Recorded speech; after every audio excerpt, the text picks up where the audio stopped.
Welcome to Your Partner in Success Radio, a program that values the potential of knowledge, collaboration, and growth. The show is hosted by Denise Griffitts, who is known as an intensely curious nerd in stilettos. Each Wednesday, she is joined by co-host Ben Gay III, a renowned figure in the sales world. Ben is recognized for introducing The Closers, one of the most popular and powerful sales training materials ever produced. Having been mentored by Dr. Napoleon Hill himself, Ben has gained a wealth of knowledge in sales and life. Throughout the show, Denise and Ben delve into the world of sales, entrepreneurship, and success, exploring Ben's vast experience from guiding and mentoring countless professionals to achieve unparalleled success in their careers. Together, they offer unmatched guidance to listeners seeking success in their professional endeavors. Good morning and welcome to Your Partner in Success Radio, the Closers Inner Circle podcast with Ben Gay III and me, Denise Griffitts. And we are opening up the Closers Part 2 to page 119, The Better Resolution. Because your customers don't know your products or your services as well as you do, they frequently don't ask the right questions. And as a result, what they think you want and what they really need are often in conflict. I run into this all the time in my web development company. This disconnect stems from the fact that customers might only have a surface level understanding of what you're offering based on their limited exposure or their preconceived notions. And effective communication plays a really pivotal role here. So engaging with your customers in meaningful conversations allows you to uncover their underlying needs, even those they might not be aware of. So by asking probing questions and actively listening, we've talked about this, you and I, Ben, you can peel back the layers of their initial requests and get to the heart of their challenges. Ben, as I mentioned earlier, I am losing my voice, so you're doing all the talking. Take it away. Yeah, I'm sure Denise will jump in and out, but we've had to restart 3 or 4 times because she's really suffering this morning with allergies and what have you, for which I sympathize because I was born with hay fever and various things and have never had a day without them, no matter where. Some areas are worse than others. The South is worse. California is somewhat better, but I deal with it all the time. So Denise is being kind to you and sensitive, and maybe overreacting a little bit because I'm used to sneezing all the time myself. Yeah, funny thing, Denise, I have sneezing fits that go on sometimes 15 or 20 sneezes. I apologize to Gigi when we're just the two of us in bed or whatever. I apologize once and say I won't apologize for the next several that are coming. But in 5,000 paid appearances and probably 5,000 free appearances in prisons and churches and so on, I have never once sneezed in front of an audience or had one of those attacks. So maybe that's the cure for hay fever, get in front of 10,000 people and it all works out. I had a sneezing attack this morning. It scared you out of it. You didn't dare. Yeah. I had a sneezing attack this morning, a couple hours ago. And I thought to myself, oh my God, I've got the show with Denise to do and so on. As soon as I put on the headset and sat down, end of problem. Now, having told that story, I'll probably have a sneezing fit. But I never have up to now. It must be something that kicks in when you're presenting or speaking or what have you. Well, my voice has been going for a couple of days now. Of course, we're in hurricane season, I'm not normally prone to allergies, but I've been coughing and just doing an awful lot of coughing. It just ruins my voice. But when you're talking about sneezing, I have she's a foster fail cat. She's an 18-year-old cat that came to me from Mississippi.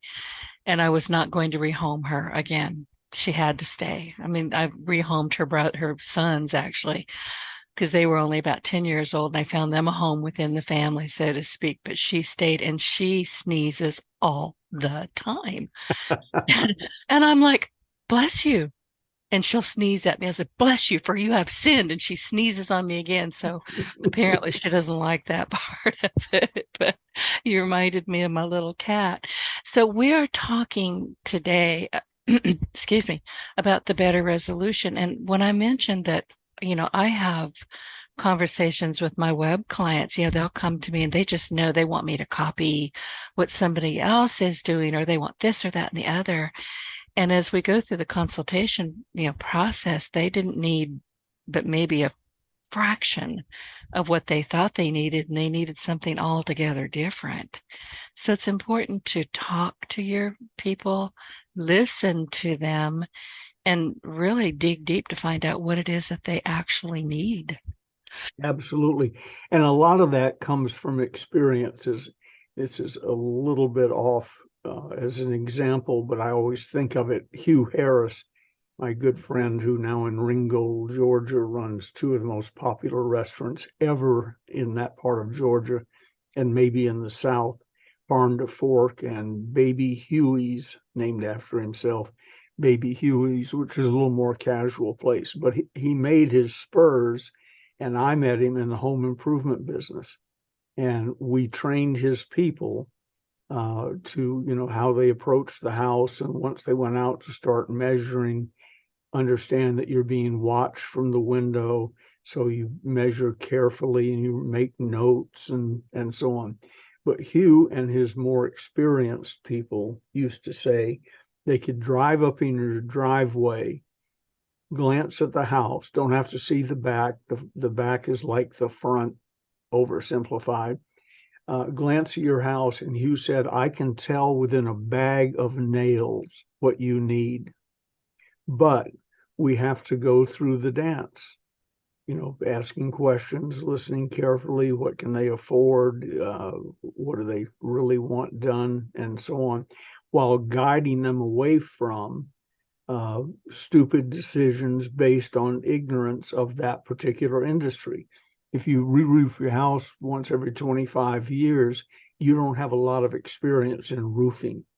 If you've never replaced your windows, you have zero experience in window replacement and siding and doors and so on all over the house.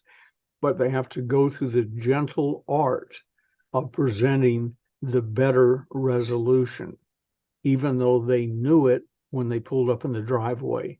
He would look at something and go, that's $50,000. Now we're down to, you don't have 50,000. What would you like to take off the project? Are the windows more important, or this more important, or so on? But the experience comes in handy. Now the trick is not to let the experience be too intimidating. In other words, you want to guide them to the proper resolution, to a better resolution, without making them feel ignorant, without you looking arrogant. And part of that is covered by those of you who have your Closers Part 2 books. I encourage you to reread. I would encourage you to read it at least once a month for the rest of your sales career. Sales Infiltration. Starting on page 257, the best thing ever written about selling, not only by me, by anybody. It finally nailed exactly what a master closer, sales infiltrator is, does, and how to be one. And buried in that chapter is things like the better resolution, where you explain to your customer that you're going to be straight with them. That means they be straight with you, you be straight with them. You're going to treat them fairly, squarely, decently by the rules. And in this one little area, they might be a nuclear physicist or something, or a heart surgeon, all of which they would know more than you know. But in this one little area of home improvement, for instance, roofing, siding, windows, doors, etc., you are the resident expert. So that gives you freedom to say almost anything to almost anybody, because you get them to agree that that's the best way to go forward. So when they want 1,500 of something and they only need 700, and you don't need a new enemy, You have now permission to say, as we discussed, I'll be straight with you and you be straight with me. You don't need 1,500 of those. In website development, you don't need that feature. It's confusing and nobody likes it. Nobody uses it anyway. What you need is A, B, C, D. Let's keep it simple. As Fred Herman, the great sales trainer, said years ago, keep it simple, salesman. Today you would say salesperson, but keep it simple, salesman. Get permission to keep it simple so that you can use your expertise to guide them in the right direction. This chapter is only about 2 pages long, 2.5. So I'm going to pick up where you left off, Denise, and just share the rest of them, since I know all of our listeners don't have the closers part 2, which you should. The next paragraph says, why should you, the professional salesperson, what should you do when the conflict arises? Should you let the customer buy what he or she thinks they need just to get the sale? Or should you jeopardize the entire sale by trying to redirect them to the product or service that will provide the real benefits he or she wants? Because the way the questions are phrased, the proper and ethical answer is evident. But how should you do that out in the real world while trying to put the kids through college, meaning you got to make sales? First, remember that the true sales professional always takes the long view and does what is best for the customer. As in the closers, sum tertius, I am third after God and the other fellow. The way I usually say it now is my God first, the other fellow second, I am third, but the same message. Because in addition to the obvious moral question, when he or she discovers the error, and they always will, he will blame it on you, as well he should. Now, let me pause here for a second. What I try and build with every customer, sometimes our interaction is so brief and insignificant, I may never hear from them again, but you never know. So I treat them all the same, because I have clients and friends and customers who I first dealt with 60 years ago, and I'm still dealing with them today.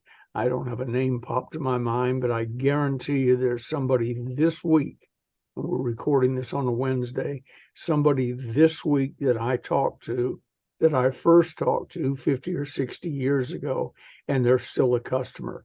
They still trust me. Remember, people buy from people they know, like, trust, and with whom they feel safe. So always guard that. That's the long-term relationship is far more important. I bought a Cadillac from a guy one time. Maybe the first one might have been a Lincoln Continental, but I had a person selected to handle our business. Bought one Lincoln or Cadillac from him. He treated me fairly, squarely, decently by the rules. He gave me a good deal and so on. And then, as head of a big company that gave away cars and other prizes, I bought the next over 300 luxury cars from him until the day he retired.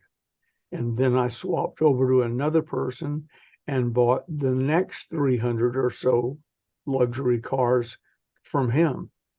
So they were, if they had looked at me as a one-time customer, load the car up with a bunch of stuff I didn't need, sell it to me at manufacturer's suggested retail, I would never have bought the second car, never mind the 300th car.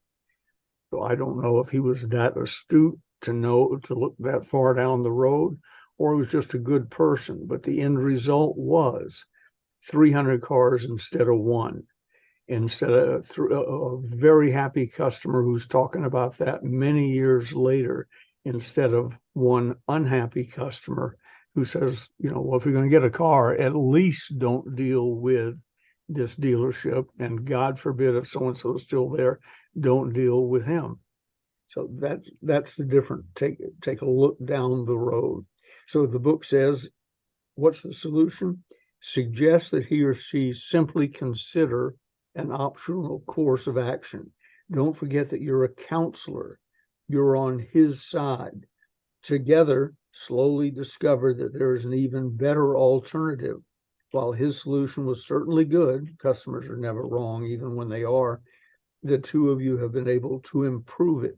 The way I explain that in sales infiltration is most salespeople consider themselves on team A, and they are confronting the enemy on team B, the enemy being the customer. The customer assumes he's on team A and views you as a liar, cheat, and thief. That's how most sales relationships start out if there's any significant dollars involved. The trick is to develop team C, in which you both have a 50% interest and you're both working together to solve the problem that he either had or that you and he or she decided they had. Sometimes you have to point out the problem before they have a fever to solve it. And that's team C. You both have a 50% interest in solving the joint problem that you have. Now you understand the roles. He or she, the customer, is the final decision maker. They're the CEO of Team C. You, however, are the resident expert on this particular subject. Whatever product or service you're selling, you are the resident expert. And if you develop sales abilities, persuasion abilities, you should be able to guide the CEO to a good decision, good for both of you. And sometimes that means for a salesperson taking a little hit this time to still be dealing with that customer 300 or 600 cars later. I've from time to time have done, I don't need to win on every deal. I don't need to win in every conversation. I want to have a high batting. You can get in the Hall of Fame in baseball with a 300 batting average. That means you strike out or thrown out or whatever more than 2 out of every 3 times. So I wouldn't settle for that low an average in the sales world, but it's important to remember you're not going to win them all. I'm guessing 100,000 sales presentations, looking somebody in the eye, not counting group presentations in front of 15 or 20,000 people, but one-on-one. And nowadays more of that on Zoom or the computer, email, or what have you. But the batting average has stayed the same. 86% of the time I ask for the order, I get it. My closing rate is 86%. Well, that's wonderful. Yeah, unless you realize it means 14,000 times somebody listened to my entire presentation and all my comebacks and rebuttals and whatever was necessary and said no, final no. That happens. At that moment, I must decide, do I let my ego get in the way, or do I look down the road knowing this is not the last widget he's going to buy? He or she in their life, people, automobile business. I don't know, I can't sell cars. Well, that's sort of stupid, isn't it? Everybody with 16 or older has a car. And I'm exaggerating a little bit, but not much, even if it's a jalopy. So they have a car. If you meet them in their 20s, they've had 3 or 4 or 5 cars. If they live a healthy, long life, they're going to buy another 20, 25 cars before they're done. So your job is to sell the car today, and failing that, maintain the relationship so that you can sell the next fill in the blank, 5, 10, 15, 20, or 300 cars. Done properly, you're back to the book. Done properly, your customer will welcome the new answer to his problem because he or she worked it out with you, a recognized expert in the field. And he really did make the final decision because you let him compare the original solution with the new solution, coming to the obvious answer on his or her own. So you allow him to think. And that's not something sneaky and devious. When Gigi and I go out to dinner, one of us is trying to con the other one into where we're going to go. We happen to like 3 or 4 restaurants just about equally. We like them. We know the owners and so on. But sometimes I'm not in the mood for fill in the blank, or she's not in the mood for fill in the blank. And I'll watch her go to work.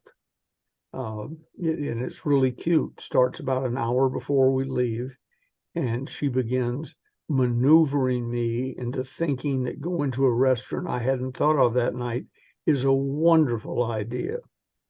And that's what a good salesperson can do with a customer, so long as it's being done openly and honestly.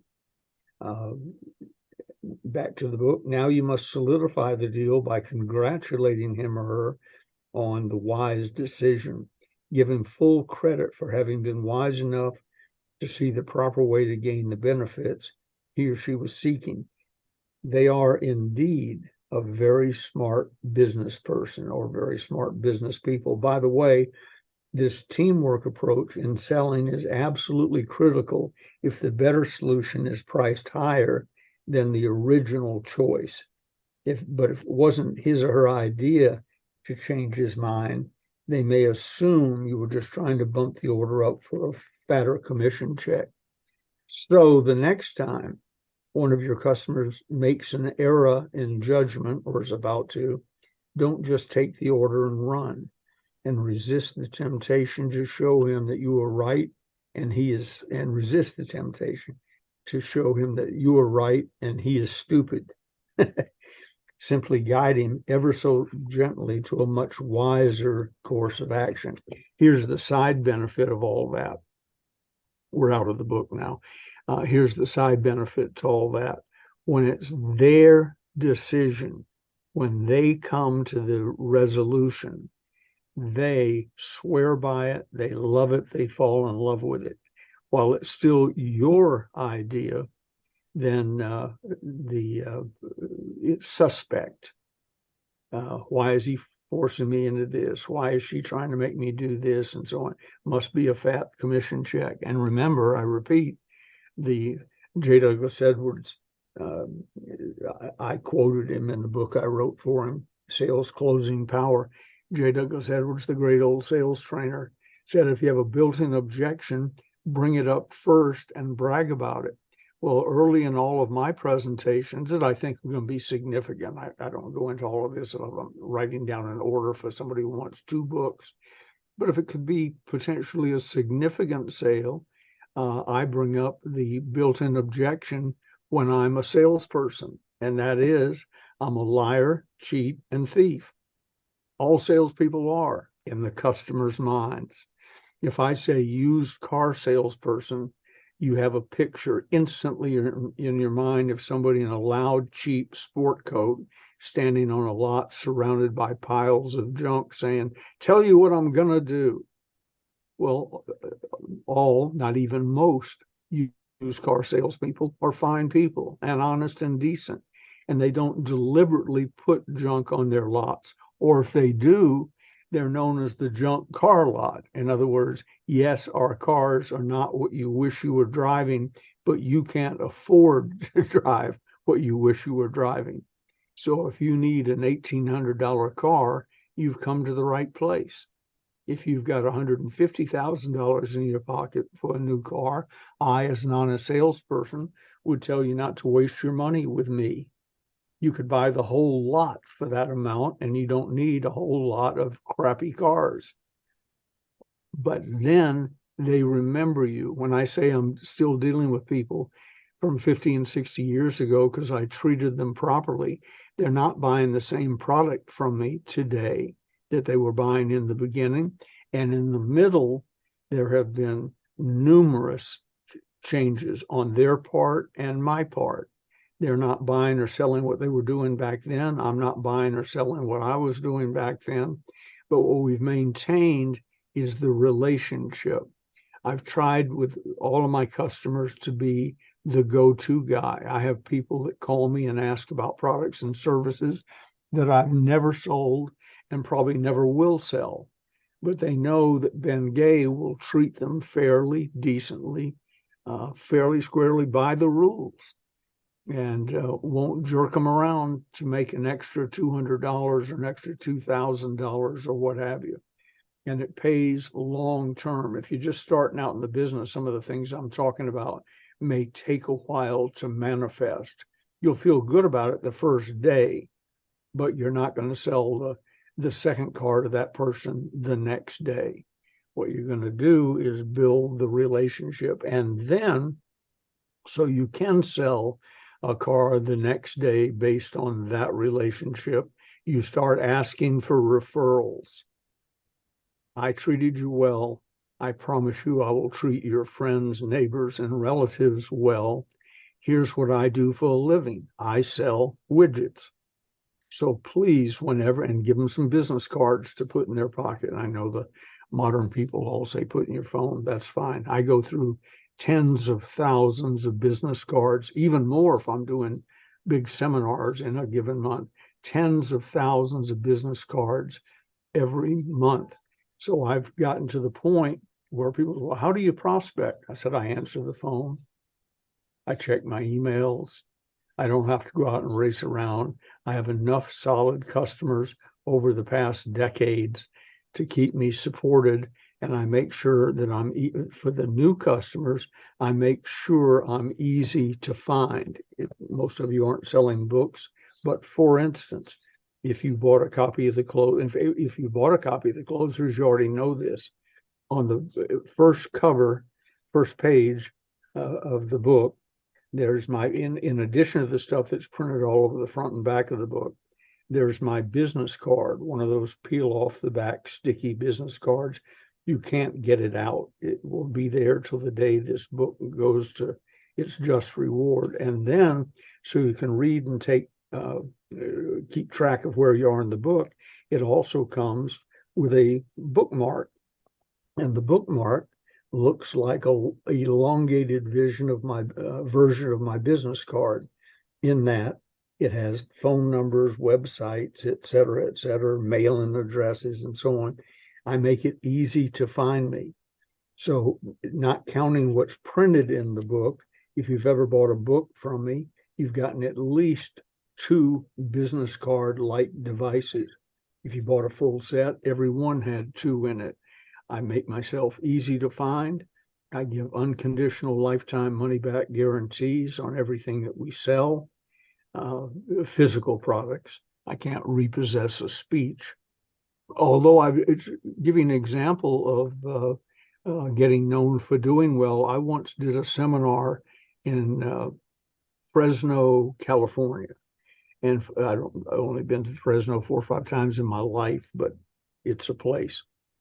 And I don't really remember the details, but I felt like the devil. I did not do a good job. And there were a couple of personal things going on in my life that were probably on my mind. And I did a crummy seminar. Technically, all the information was there. Everything's I've memorized over the years, but the presentation wasn't up to par. The crowd wasn't engaged because of me. So on. At the end of the seminar, I said to them, I may not have all of your names and addresses, so I want you to write it down or give me your business card now before you leave the room, because when I get back to the office, we're sending each of you a refund. I don't charge for this low quality of work. 5,000 paid appearances, another 5,000 free, I'm guessing, to prisons and churches and charitable organization. In all of those presentations, 2.5 million people, only the crowd in Fresno that day, a couple hundred people, I'm guessing, a couple hundred people deserved their money back, and I gave it back to them. Now that's sad. Here's the good news. I got numerous, I don't have them written down or memorized. I'm guessing I got 10 or 12 fully paid speaking engagements as a result of that confession and my refund. And no one in the room had any complaint. They got plenty of information and their money back. So no one could walk out of the room saying, he's a no good SOB, don't ever go to see him. So you can even clean up your messes. but become the resident expert and gently guide them to it. And for those of you who listen to more than one of these that Denise and I have done, let me give you just a little bit more about how to make it, how to get your 86% closing rate. You only sell, if you've got a pen and paper, write this down. You only sell quality products or services that are competitively priced. They don't have to be the cheapest, because your product or service has something that no other product and service of its kind has. They have you. You come with your package. I've had many people say to me, well, yours is $1,000, whatever it was I was selling, yours is $1,000 more than XYZ. True. And aren't they about the same in quality? True. We think we're better, or I wouldn't be selling this. But here's the difference you're looking for. With this product, you get me and my personal word that we will stand behind it.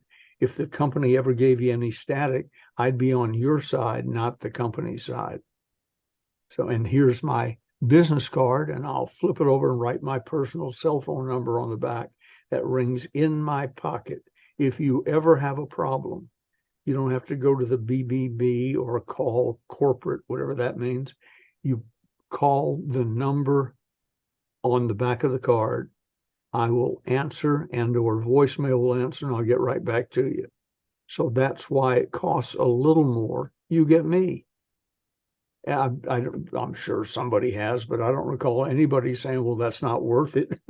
I'd rather pay less and not have to deal with you. Oh my goodness. Yeah, but that's fine too. If that's their attitude, tell me. My big close, Denise, you and I have discussed this many times. My favorite close, I must know 500. I've written 35 books, mostly about personal development, selling, and closing. So I must have written 500 different closes, totally different closes, versions thereof, maybe 2,000 different closes.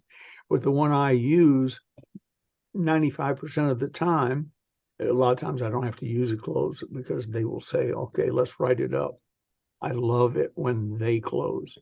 But I'll say, okay, Denise, based on what we've discussed, or I'll say, Denise, based on what you've told me, here's what I suggest I'm emphasizing we more here than I would in a real presentation. Here's what I suggest we do. See, we is Team C. We're both on Team C. I'm just the resident expert. You're the CEO, so I can make a suggestion, but it's your decision. Here's what I suggest we do. Fill in the blank. Buy 1,500 widgets, whatever. Fair enough. And if you've done it right, 86% of the time, in my case, they say, yeah, that's fair enough. Or it smokes out their last remaining objection, which for some reason I didn't ask the right question. They withheld it. I wasn't listening, whatever. Smokes out their last remaining objection. That's fine. Because when we started the conversation, they had 200 objections. Now we're down to one. So I'm going to win. If I'm doing it on the computer or on the phone, I start writing up the order right then. It may take them a minute or two to make it official, but I'm writing it up because I know they've bought. And that's another benefit of my type of selling.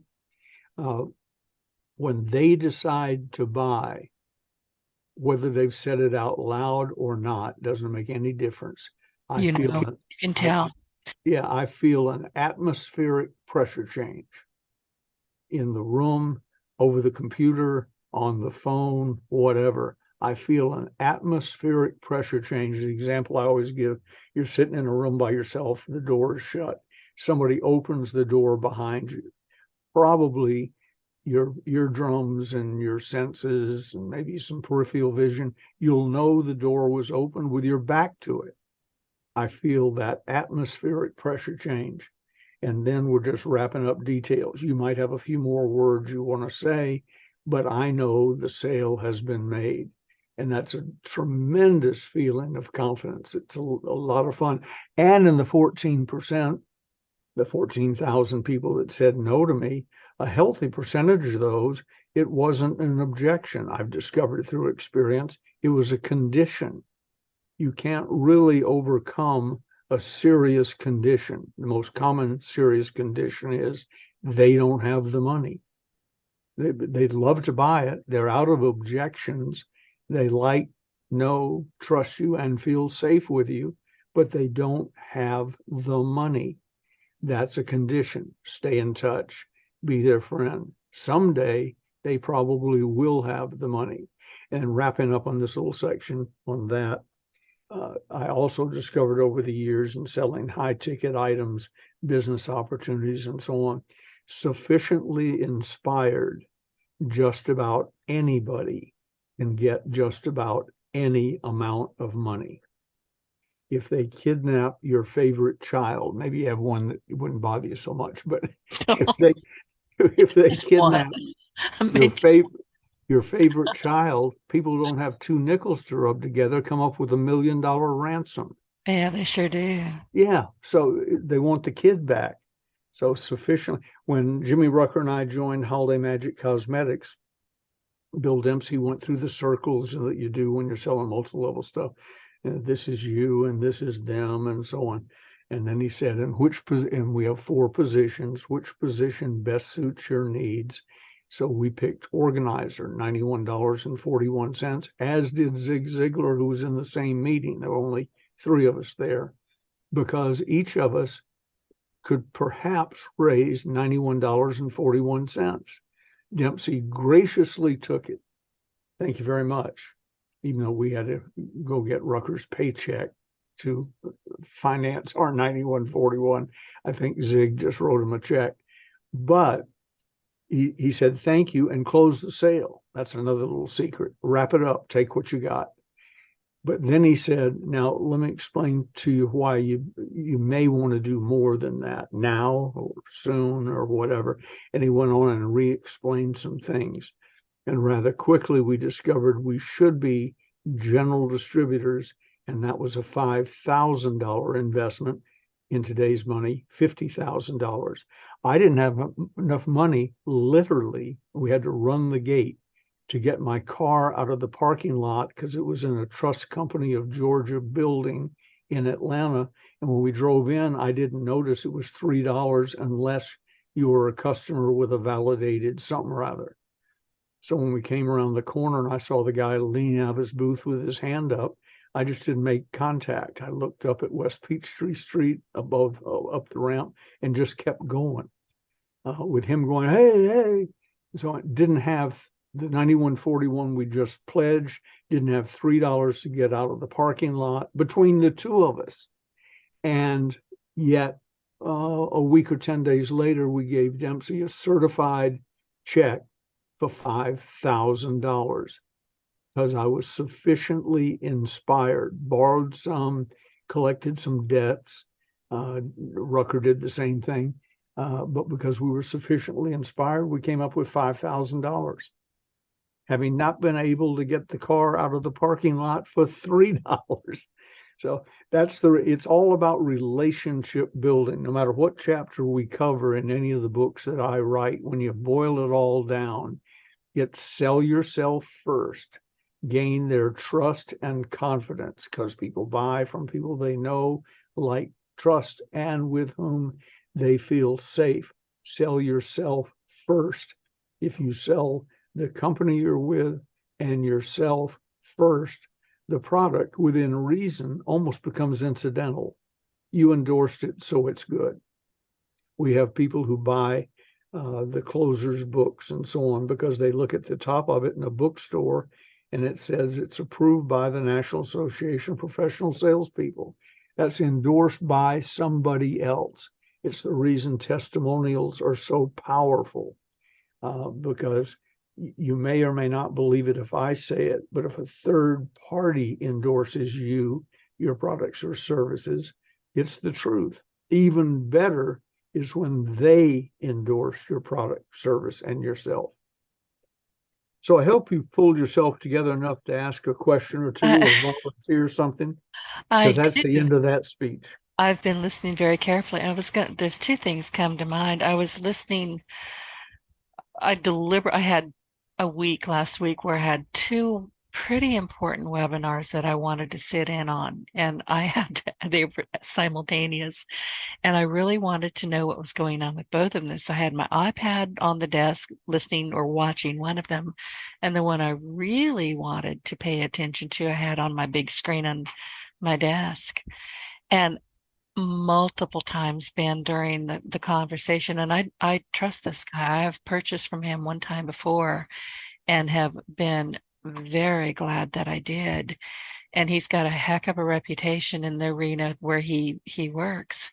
I mean, an excellent, excellent reputation. And he would say things like, well, are you following me? I swear to you, he has read your book, because he would say, are we okay here? And I can't remember exactly, but there are a few times I went, oh, he's read Ben's book. I recognize that. And of course, and it was a 3.5 hour webinar, and I bought early on, and I had to do some scrambling, moving money around and going, I was not going to walk out of there without having that product, because I mean, I've been working it day in, day out, and oh my God, it's worth 3 times what they charged for it. And I'm not going to tell you what it was, because it's done with now, unless they reissue it. But it was amazing. So I'm going, okay, that's straight out of the closers. Hey, I know that guy. But I had bought from him before, and I had immense trust in him. So there was that. And as it turned out, it wasn't I mean, I was going to pay whatever it took. I really was. Turns out it wasn't that bad. I was like, whew. And I didn't buy the other product because it really wasn't what I was looking for at the time. But I did stay to the end, and my head was swiveling for 3.5 hours.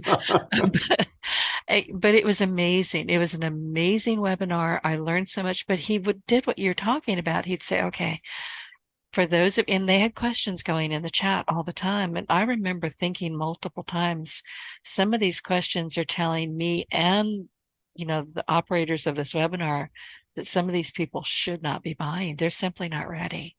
So they weren't trying to talk them into anything. In fact, to the contrary, they were saying, listen, if you are not ready for this, if you don't understand this, we'll be doing this again down the road. Don't spend your money today, which I thought was pretty darn Excellent. smart. Really Yeah. excellent. Yeah, but Yes, I in do effect, trust this guy. I could be cynical and say that's a takeaway close. But besides that, because it can be a technique, it's a wonderful way to sell. People buy from people they know, like, trust, and with whom they feel safe. And if you didn't feel safe before they told you not to buy, you do now. I bought early in. I mean, I was Yeah. an hour into it, and I was going, okay, what money okay, let's make this happen. And I got in there, and I got it, and I'm very pleased that I did. But we were talking earlier, excuse me, we were talking earlier briefly about hurricanes and roofing. And being that this is hurricane season, we're now watching Florida get pummeled. In 2020, we had back-to-back hurricanes. Literally, they came literally, I swear to you, knocking at my front door. I was not going to miss them. They were here. And I lost my roof. I mean, big time lost my roof. It had already been kind of beat up with other storms, but this time it was like, gotta go. And off.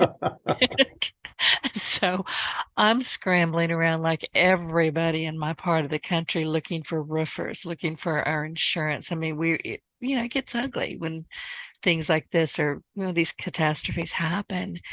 And I had two different I had two different companies come to me, and they were going to give me estimates. I fired the first one. I was like, and this guy lived 2 streets away from me. He said, but I can come by. I said, well, you should have done that yesterday when you said you would. He didn't. But the next guy, I saw you drive past my house, you moron. I did. I saw him drive right past it.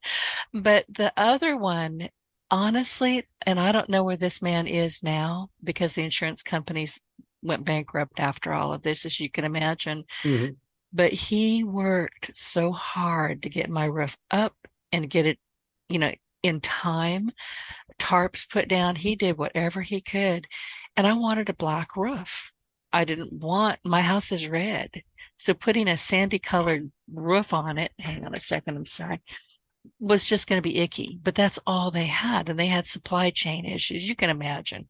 I Sure. won't go into a whole lot of it, but I said, I really want a dark roof. I want black if I can get it. And he said, Miss Denise, we're not going to be able to find it. And he explained to me everything. And he said, if we do find it, there's going to be additional cost because it's not the normal color that we can buy in bulk. I said, I understand. And just about the time I was going, I'm going to have an ugly roof, but I need a roof. He found it. All right. And it only cost me an extra $1,000, which given what I was anticipating, I was fine with that. And it's a beautiful roof and I'm very happy with it. And I don't know where he went. I don't know if he's still working in that, but if I ever came across this guy, I'd hire him for anything in a heartbeat. Sure. And what was the name of the roofing manufacturer? I don't even know. I know. That was the reason I asked I you. don't know. It's not important. It's him. And I've got a bag of shingles in my garage that have never been opened. They left them here, and I look at it all the time going, oh, if I ever need those. I couldn't tell you where they came from. I don't know what they are. But you're right. But I remember him. Absolutely. And that's the secret of effective selling. And if I had had that experience with him, when I needed another roof, and you won't because he sold you the right one unless you move to a new house, you're out of the roofing business. With a 25 or 35-year guarantee, you're done. And we're having roofs put on 2 of our houses, and the guy said, "Do you want the 50-year roof or the whatever?" I said, "Gigi is 71. I just turned 81. I want the roof that lasts as long as we do." And you can talk to my son about the 50-year roof when and if it's needed. Right now, I want we settled on 30. He said, "You may not live to see the end of it, but Gigi will." I said, "Well, thank you very much." But you go, when I asked you what was the manufacturer of the roof, you didn't know. I could guess because I deal in that stuff all the time. But I knew you were going to say you didn't know because it wasn't important. He was important. And in the future, he will be important again. If he knocked on your door and said, "Hi, I'm selling vacuum cleaners now." I'd let him in. Yeah, you'd let him in. Yeah, you bet. And I don't let anybody in. Yep. But I mean, I was so impressed, by the way. I mean, he just really went out of his way. And he would show up here in the pouring rain because after a hurricane, there's always more weather events. They don't just go away. And, he would show up here dripping wet saying, "Okay, we need to go look at this, this, and this." He would bring people with him. They would measure, they would, whatever had to happen. And look, I would get text messages from him at midnight. He might be in Mississippi. He could be anywhere because he traveled all over the place, but he stayed on top of what people like me really needed. Oh, that's fantastic. Cute little hurricane story. My mom and stepdad are both gone, as is my dad, but my former godfather, then stepfather, married my mother. They lived in Calabash, North Carolina, right near Little River, where North and South Carolina come together on the ocean. And here came Hurricane Hugo, which was a killer. Yeah, they read the weather reports and all, and hopped in the car. They're both golfers, and took off for Pinehurst, North Carolina, famous golf resort, where they would be safe. Hugo, because there was a little ridge line in Calabash, came ashore, hit that ridge line, bounced up in the air. These are not weather terms, but to me, bounced up in the air, which took it over Calabash, and it came back down, did all sorts of damage, and followed them up the interstate all the way to Pinehurst and ripped the roof off of their hotel at Pinehurst. Ripped the roof off. His mother said, I guess God sent that hurricane for us. It had to track us for several hundred miles and find us hiding in a hotel room. And then several days later, when they returned home in their yard, which they fled for their lives, they had one branch down Oh, out of out of a pine tree or something, which would have come down right. anyway, Right. because that's what they do. So you I got to never, be. They're talking about it in Florida. The governor's saying, if you've been asked to evacuate, probably a good idea. But it does raise the question to me, to where? You that's don't know where exactly this thing is right. going. No, Yeah, you don't. when I went to bed, it was going to Tampa St. Pete. When I woke up, it missed Tampa St. Pete. Tallahassee was safe when I went to bed. Now it's being ripped up. That's So, exactly right. When Hurricane Andrew came through, that's the only time I've ever evacuated. I'll never do it again. It's dangerous. yep, People die out there. I mean, I remember being stuck in traffic. You run out of gas, your car, anything can happen. And I remember this poor girl going up and down. I mean, we were all stalled. We couldn't move for hours. And I was only trying to get to Shreveport. It took me 8.5 hours to get from here to Shreveport, which is normally about a 3-hour drive. But this poor girl had a brand spanking new baby. They left their home. They had no diapers. They had no milk. They had no formula. They had nothing. So people from the cars all over were handing her fried chicken and handing her, if they had food in the car, they were saying, eat this, maybe you can nurse. We didn't know what to do. I mean, it was just, but sometimes evacuating is almost more dangerous, honestly, yeah. that just staying put. Did you see that those Looney Tunes block the road going to Burning Man? Yeah, The that was my environment. favorite video of the week. Yeah, yeah. They didn't know not to mess with the tribal police. Apparently, the tribal police. One of the talking heads said, "Oh, we had them come into New York to help us with something." He said, "They are something." Apparently, apparently, the tribal police have a little different attitude towards They do. I mean, they held them protest. at gunpoint and arrested them, and I Yeah, was jumping up and down, going, "Yay!" I'm but not anyway, those pathetic to these people people. blocked the road. You're talking about evacuating. Blocked the road. The backup was miles long. It was Mm-mm. 110-degree temperature most of that Right. day. You can die in You that. can die and you can run out of gas or electricity or whatever you're doing. They could have killed lots of people. So there's one of those things, and that wasn't an evacuation, but I am. If you ever see a large crowd gathered anywhere, you can take bets that Bengay isn't in it. Yeah, same here. Yeah, And I took unfortunately for them, crowd. I I'd be took. willing to run over them. I really would. Like, oh, I'm sorry. Did that hurt? Yeah, I'll drive slow so you have an option.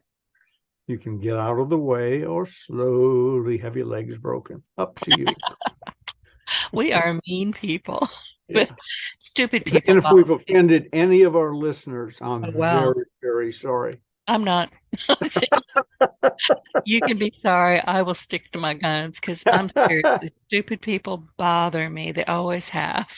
And you cannot tell me, this is a whole nother topic, but you cannot tell me that these people are not out there being paid to do this. They didn't just wake up and go, oh, I'm going to go block the roads. Yeah, They're being paid. It's a job. many are. I don't know about that particular crowd, but many are. Some of the people who do the law enforcement work around them have said, around things like that, they've gotten where they call, one will be in New York, next will be in North Carolina, and then it'll be in Idaho or wherever. And they find themselves addressing the protesters or whatever by name. Oh, hi, Bob. Good to see you here again. You know, because he gets travel expenses and $100 a day or whatever. Mama must be so proud. Seriously. We've covered a lot. Let's get back to the real topic before I lose my voice and we lose track here. So the better resolutions, from what I'm listening to you, Ben, in essence, it's your responsibility as a salesperson to guide your customers towards a better resolution, which is what you just said, and one that goes beyond their initial assumptions, and then empathizing with their situation. Can they afford it? Can they not? Educating them about the full scope of your products or services, which is, what happened in this webinar that was so phenomenal. I can't believe I sat there for 3.5 hours. I didn't budge. I mean, it was fascinating psychologically. I knew I was going to buy. I knew they had what I wanted, what I needed. I was just going to have to find a way to, move my budget around to do that. Well, somebody's at my door. But I knew that I was going to do it. But watching them, the psychology was astonishing. Yeah, I love a good sales presentation and good learning within it, if there is any. My favorite, again, crowds, I find out when the slowest day is at the county fair, which comes once a year, has restarted once a year after COVID. And I make Gigi go with me because I go to the aisle with the food choppers and the whatever is the latest gadget, the lint gatherer and so on, just to hear the presentations. I just love it because they've been refined over the years, and generally they're very good products because you won't last long on that circuit if they're not. Either the promoter, the organizer will throw you off, or lack of sales will throw you off. But when it's a good product, properly presented, to me, it's almost irresistible. Yeah, it is. And if Yeah. when you get into the product or the service or whatever it is that you purchased, and you find out that they actually didn't give you all of the information you needed because there's so much more, that's when you're walking around going, holy geez on a stick. Yep. And that was my experience. So will I buy from this guy again? Oh, heck yeah. If it's something that will further my business, you bet I will. Sure. You're a customer for life. Oh, that's something I probably should have said earlier. You're a customer for life unless he or she does something to screw up that relationship. They now have you for life. You may not buy everything they sell over the years, but you're a highly qualified prospect because they treated you properly, did what they said they were going to do. You got the results you had hoped for. And so you're in. You're a customer for life. Exactly. Well, listen, Ben, we're just about done here. So tell people where they can find the closers. Listen, everybody, if you don't have an entrepreneurial library just yet, this is a great way to start it. I have one. I have hundreds of books in this room. Excuse me. And every single book came from my podcast guest. Ben was an early guest a long time ago. I've got his books. I read them all the time. In fact, Ben, when you mentioned sales infiltration, and I Mhm. just took a picture of my cats laying on your book, but I picked up the book. I scooted it out from Hamilton is an ass. It's his name. And I picked up the book again and it went straight to page 257. I've opened it so many times. It's got its own muscle memory. So tell people where they can find the sales Bibles, also known as the closers, and where they can find you and connect with you to get in or learn more about your mentorship program.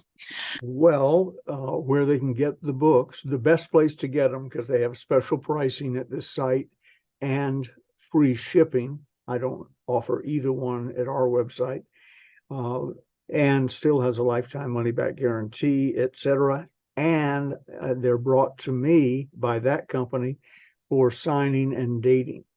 So you lose nothing except you pay less and get free shipping if you go to stores, stores.ebay.com/ all one word, Ronzoni Books, RONZONEBOOKS. That handles the book part, and you get special pricing on everything. And I think every book we sell is up there if it's part of the sales training closers series. And I would recommend at least the closers parts 1 and 2. And the other books wouldn't be there if I hadn't written them, endorsed them, etc. So I really, within your budgetary means, recommend all of them now or later. As for mentoring and just direct contact with me, just shoot me an email. I'm easy to find.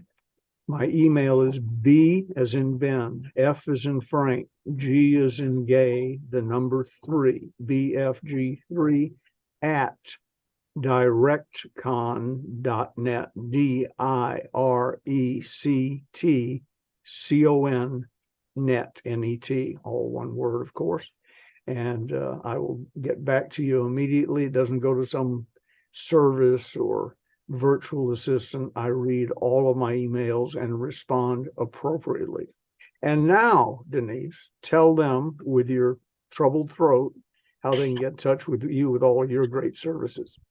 Oh, I'm easy to find. Just you can go type in Your Partner in Success Radio online and you can't not find us. You can't throw a stick on the internet without hitting us.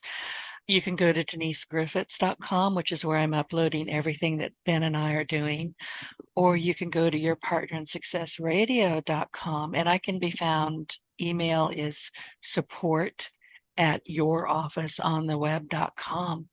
And listen, everybody, we like to hear from you. We want to hear your questions about sales, about podcasting, about success, whatever you think we need to chat about. Send us your questions. We'll be happy to answer them on the show.